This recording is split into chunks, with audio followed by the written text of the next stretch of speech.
नमस्कार प्रेक्षकांनो. लग्नानंतर होईलच प्रेम या मालिकेच्या येणाऱ्या भागामध्ये जबरदस्त असा ट्विस्ट येणार आहे. तर प्रेक्षकांनो, इथे आता रम्या आणि वसुंधरा या दोघींचा सगळ्यात मोठा पचका होणार असतो. इथे आता काव्य आणि नंदिनीच्या पाठीमागे हात धुवून लागणारी रम्या पुन्हा एकदा तोंडावरती पडलेली असते. आणि त्याचबरोबर प्रेक्षकांनो, इथे आता काव्य आणि पार्थ हे दोघे जण अजूनच मनाने एकत्र आलेले असतात. कारण का प्रेक्षकांनो, तर इथे पार्थने काव्यासाठी आता दागिने खरेदी केलेले असतात, जे की एका स्त्रीचं स्त्रीधन असतं आणि ते काव्याकडे सुद्धा असलं पाहिजे असं आता पार्थला वाटत असतं. काव्याकडे एकही दागिना नसल्यामुळे इथे आता पार्थने काव्यासाठी दागिने खरेदी केलेले असतात आणि त्याच्यामध्ये सगळ्यात महत्त्वाचा दागिना म्हणजे काव्यासाठी त्याने बनवलेलं मंगळसूत्र, ज्याच्यामध्ये काव्याची आणि त्याची छवी आहे आणि ते म्हणजे काव्यार्थ. काव्यार्थ नावाचं त्याने आता मंगळसूत्र तयार करून घेतलेलं असतं, फक्त आणि फक्त काव्यासाठी तिला सरप्राईज दिलेलं असतं. आणि त्याचबरोबर प्रेक्षकांनो, इथे आता पार्थने बनवलेले काव्यासाठीचे दागिने त्याने स्वतः तिच्या हातामध्ये घातलेले असतात, गळ्यामध्ये घातलेले असतात आणि तिच्या पायामध्ये त्याने पैंजणसुद्धा स्वतःच्या हातानेच घातलेले असतात. अशा रीतीने प्रेक्षकांनो, इथे आता काव्यासाठी दागिने बनवून पार्थने तिला खूप मोठं सरप्राईज दिलेलं असतं. आणि महत्त्वाची गोष्ट म्हणजे काव्याला सुद्धा ते सरप्राईज इतकं आवडलेलं असतं की ती आता पार्थकडे प्रेमाने बघतच राहते आणि खूप जास्त इमोशनल झालेली असते. त्यानंतर प्रेक्षकांनो, इथे आता रम्या आणि वसू आधीसारख्या पुन्हा एकदा तोंडावरती पडूनसुद्धा त्यांच्या कारस्थानं काही थांबवत नसतात. पण इथे आता देवाने, नियतीने सुद्धा त्यांना चांगला धडा शिकवलेला असतो आणि काव्याच्या पाठीमागे रचलेला प्लॅन फ्लॉप करून टाकलेला असतो. तर प्रेक्षकांनो, कशा पद्धतीने इथे आता काव्य आणि जीवा हे दोघे जण अजूनच मनाने एकत्र येत असतात आणि कशा पद्धतीने रम्या आणि वसू या दोघींचा प्लॅन पुन्हा एकदा फ्लॉप होतो, आपण सविस्तरपणे बघूया. तर प्रेक्षकांनो, आपण बघितलं होतं की दिवाळीच्या दिवशी सुनीता देशमुखांच्या घरी आलेली असते. मानिनी काकूंनी स्वतः तिला इन्व्हाइट केलेलं असतं आणि त्यानंतर सुनीता तिथे काव्याचा पचका करायला आलेली असते. काव्याचं एका मुलाबरोबर अजूनही अफेअर सुरू आहे असं सुनीताने सांगितल्यानंतर मानिनी काकू त्याच्यावरती विश्वास ठेवत नाही आणि तिला शांत राहायला सांगतात. पण इथे आता सुनीता शांत न राहता ती एक कॅफेमधला व्हिडिओ घेऊन येते, ज्याच्यामध्ये इथे काव्या आणि जीवा दोघेजण एकमेकांबरोबर बोलत असतात असा व्हिडिओ सुनीता मानिनीला दाखवण्यासाठी घेऊन येते. पण मानिनी काकू तो व्हिडिओ न बघता तसाच तो पेनड्राईव्ह घेतात आणि खलबत्त्यामध्ये कुटून तो फेकून देतात. असं मानिनी काकूंनी केलेलं असतं. तेव्हा इथे रम्या ते पेनड्राईव्ह उचलते आणि म्हणत असते की ह्या पेनड्राईव्हमध्ये असं एवढं काय असेल जे इथे मानिनी काकूने न बघता ते कुठलं आणि ते फेकूनसुद्धा दिलं. तेव्हा इथे वसू म्हणत असते की आपण एक काम करूया, हे पेनड्राईव्ह नीट करून घेऊया आणि त्यातलं फुटेजसुद्धा रिकवर करून घेऊ, म्हणजे आपल्याला कळेल की असं एवढं याच्यामध्ये काय आहे जे सुनीता काकू मानिनी मामीला दाखवायला आल्या होत्या आणि ते मानिनी मामीने बघितलंसुद्धा नाही. तेव्हा ते पेनड्राईव्ह नीट करायला दिलेलं असतं आणि त्यातलं फुटेजसुद्धा रिकवर करून घ्यायला सांगितलेलं असतं. त्यानंतर प्रेक्षकांनो, इथे तो माणूस पेनड्राईव्ह घेऊन आलेला असतो. तेव्हा इथे वसू आणि रम्या दोघींनासुद्धा भयंकर आनंद होतो. त्यानंतर प्रेक्षकांनो, इथे आता वसू म्हणत असते, घे घे हे पेनड्राईव्ह आधी लाव बरं, तुझ्या मोबाईलला अटॅच कर आणि बघ त्याच्यामध्ये नक्की कुठलं फुटेज आहे ते. तेव्हा प्रेक्षकांनो, इथे आता रम्या जेव्हा ते फुटेज आपल्या मोबाईलला लावते तेव्हा तिचा खूप मोठा हार्ट ब्रेक होतो. कारण का प्रेक्षकांनो, इथे आता काव्या जेव्हा त्या कॉफी शॉपमध्ये बसलेली असते तेव्हाचं ते फुटेज असतं. मग त्याच्यामध्ये सगळ्यात आधी तर तिथे भेटायला आलेला असतो तो असतो पार्थ. पार्थ तिथे आपल्या मीटिंगसाठी आलेला असतो. पण जेव्हा तो बघतो की काव्यासुद्धा कॅफेमध्ये आहे आणि तेव्हा ती इथे अनिशाची वाट बघत असते. अनिशाला यायला उशीर झालेला असतो आणि म्हणून ती कॅफेमध्ये अभ्यास करत बसलेली असते आणि तेवढ्यातच तिथे पार्थ येतो आणि तिला गुलाबाचं फूलसुद्धा देतो, तिच्याबरोबर गप्पा मारतो आणि ते फुटेज आता इथे रम्या बघत असते. रम्याला खूप जास्त राग येतो. ती म्हणते, आई अगं काय हे, याच्यामध्ये कोण आहे तिचा बॉयफ्रेंड वगैरे, कुणी नाही आहे. इथे तर पार्थ बिचारा तिला फूल वगैरे देतोय, मला अजिबात बघवत नाही आहे. आणि प्रेक्षकांनो अर्धवट फुटेज बघूनच आता पार्थ आणि काव्याला एकत्र बघितल्यानंतर रम्या खूपच जास्त जेलस होते आणि लगेचच ते पेनड्राईव्ह ती काढून टाकते आणि पुढचं फुटेज ती बघतच नाही. त्यामुळे तिला कळलेलंच नसतं की पुढे जर फुटेज बघितलं असतं तर त्याच्यामध्ये जीवासुद्धा त्या ठिकाणी आलेला असतो काव्याला भेटायला. पण तिथपर्यंत रम्या फुटेज बघत नाही, कारण काव्य आणि पार्थ या दोघांना एकत्र बघून तिला खूपच जास्त राग येतो. त्यानंतर प्रेक्षकांनो ती पेनड्राईव्ह आता घेते आणि काढून टाकते आणि डस्टबिनमध्ये नेऊन फेकूनसुद्धा देते. म्हणजे इथे काव्याच्या पाठीमागे हात धुवून लागलेल्या या रम्याचा हा प्लॅन तर देवाने फ्लॉपच केलेला असतो. म्हणजे तिच्यामध्ये एवढेसुद्धा पेशन्स नसतात की ते फुटेज आता पूर्ण बघितलं जाईल. नाही, स्टार्टिंगचं फक्त पार्थ आणि काव्याचं फुटेज बघूनच ती रागवलेली असते. त्यानंतर प्रेक्षकांनो इथे आता पार्थ म्हणत असतो की काव्यासाठी दागिने खरेदी करेनच, पण मंगळसूत्र कसं खरेदी करू ज्याच्यामध्ये आमची छवी असेल. तर प्रेक्षकांनो पिहूने इथे नाव तयार केलेलं असतं काव्या पार्थ. आणि इथे पार्थ आता त्याच्या रूममध्ये असतो. तेवढ्यातच पिहू तिथेच आता ड्रॉइंग करत बसलेली असताना तिचे कलर्स वगैरे तिथे असतात.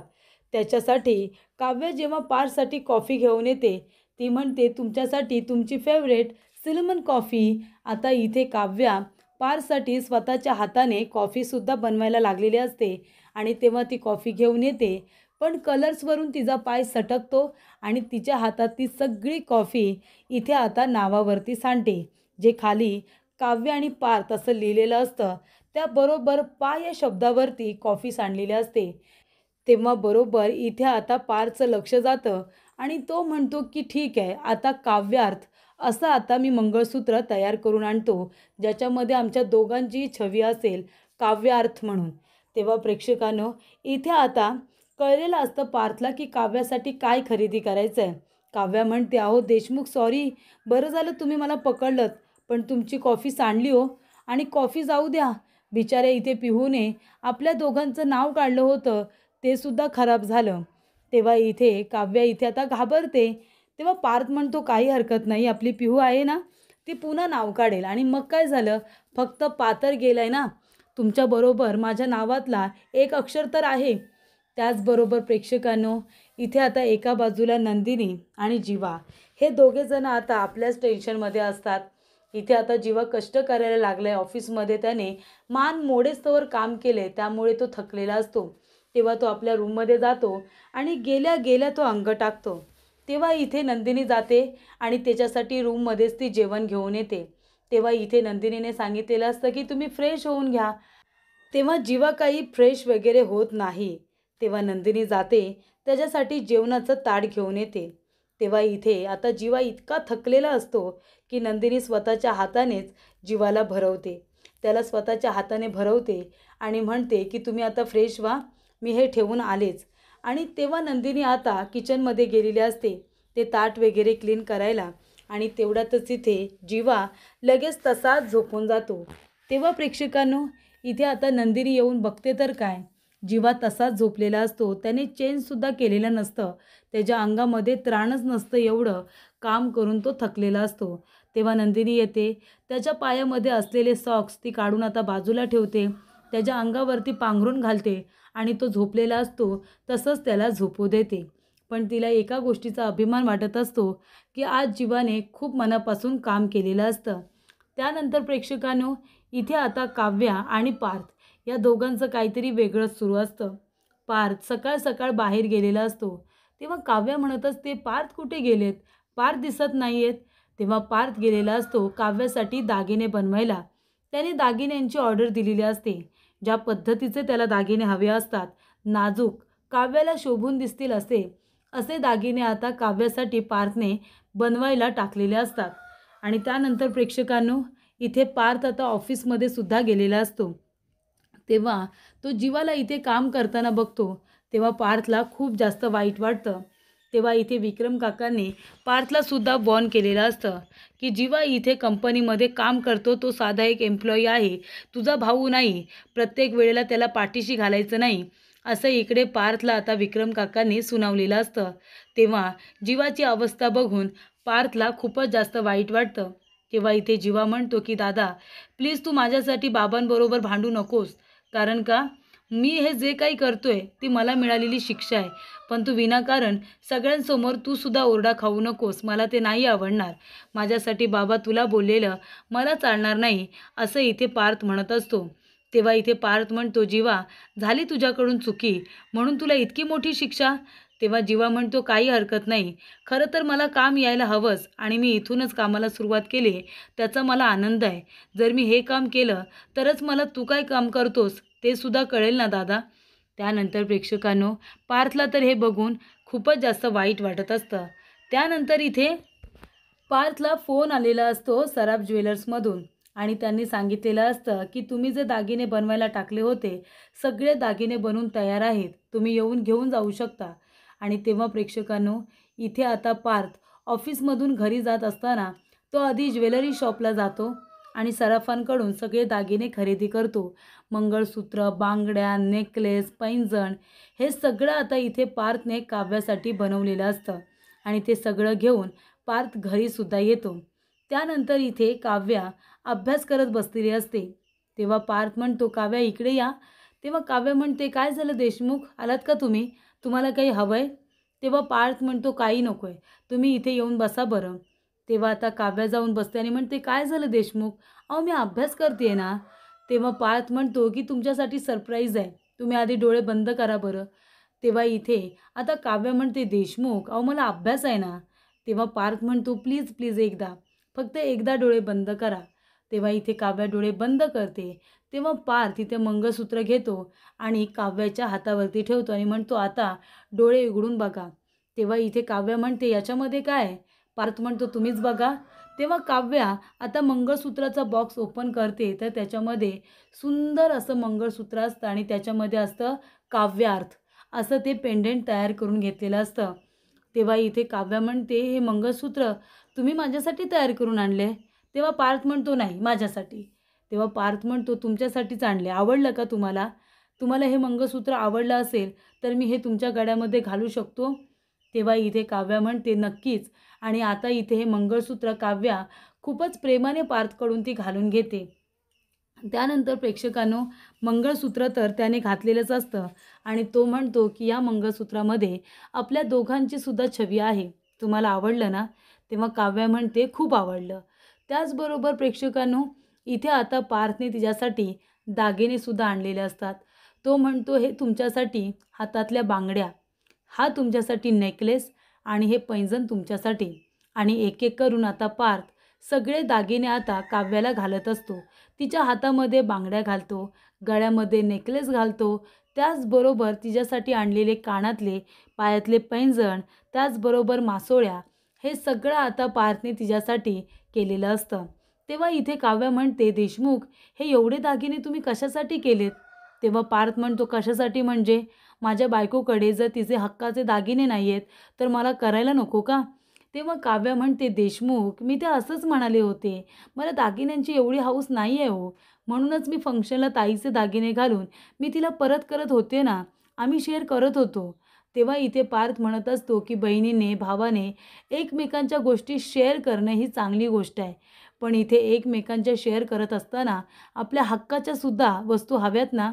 नंदिनीचे दागिने तुम्ही घालत होता पण ते जाऊन त्यांना परत करत होता, मग हे दागिने तुमच्या हक्काचे आहेत, हे तुम्हाला नंदिनीला परत करावे लागणार नाही आहेत.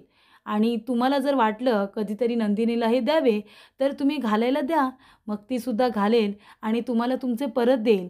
मग तुम्हाला तुमचे दागिने लॉकरमध्ये ठेवायला छान तर वाटेलच ना. तर प्रेक्षकांनो इथे आता पार्थने काव्याचा किती विचार केलेला असतो. तो म्हणतो काव्या हे दागिने तुम्हाला नंदिनीला परत करावे लागणार नाही, कारण हे तुमचे हक्काचे दागिने आहेत, हे तुमचं स्त्रीधन आहे जे फक्त तुमच्याकडे राहील. तेव्हा तुमच्या हक्काचे दागिने तुम्हाला कुणालाही परत करायची गरज नाही. आता तुम्ही हे घालवायचे, मिरवायचे आणि तुमच्याच लॉकरमध्ये ठेवायचे. आवडले ना तुम्हाला? तेव्हा इथे पार्थने स्वतःच्या हाताने एक एक दागिना आता काव्याला घातलेला असतो. तेव्हा काव्य आरशामध्ये स्वतःला बघते, ती खूप सुंदर दिसत असते आणि पार्थ म्हणतो हे श्रीधन तुमचं आहे, हे श्रीधन तुमचं सौंदर्य अजूनच वाढवणार आहे, त्यामुळे हे तुमच्याच कपाटामध्ये असले पाहिजे. तेव्हा इथे काव्याला पार्थचं खूप कौतुक वाटतं आणि नशिबाने आपल्याला इतका चांगला नवरा मिळालाय असं काव्याला वाटतं. जसा तिला हवा असतो अगदी तसाच पार्थ आहे हे तिला कळून चुकलेलं असतं.